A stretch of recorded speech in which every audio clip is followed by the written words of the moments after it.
As we left the Amazon River behind, our trusty bus took us on a winding journey through the majestic mountains of Ecuador.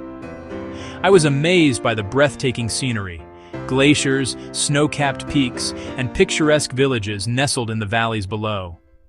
Our first stop was a little village, where we explored the local market and sampled delicious Ecuadorian cuisine. I tried the locro de papas, a hearty potato soup, and the humitas, steamed corn pudding. The villagers were warm and welcoming, and I loved trying on traditional clothing and learning about their customs. Next, we headed to a stunning waterfall, where we hiked through the lush forest and marveled at the roaring water.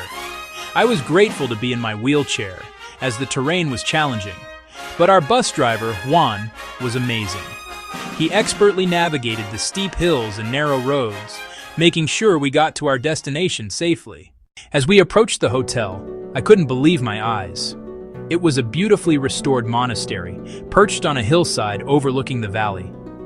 I checked in and was shown to my cozy room, which had stunning views of the surrounding mountains. The hotel staff were warm and welcoming, and I felt like I was in heaven. Dinner that night was incredible.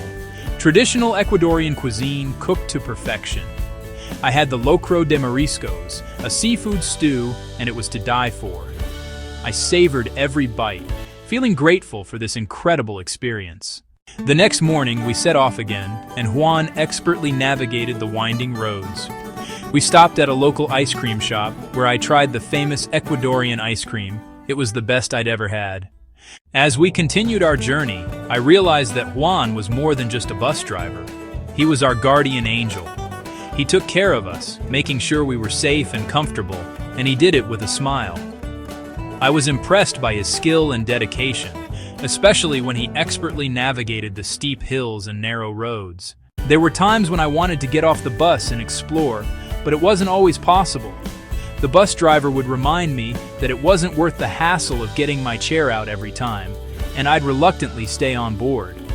But Juan always made sure I had everything I needed, and he would take extra care to make sure I was comfortable. As we drove along the river, I reflected on the past few days. Ecuador had exceeded my expectations. The people, the food, the scenery, and the culture. And Juan, our amazing bus driver, had made it all possible. I was grateful for this incredible experience, and I knew that I would never forget Ecuador and its warm, welcoming people.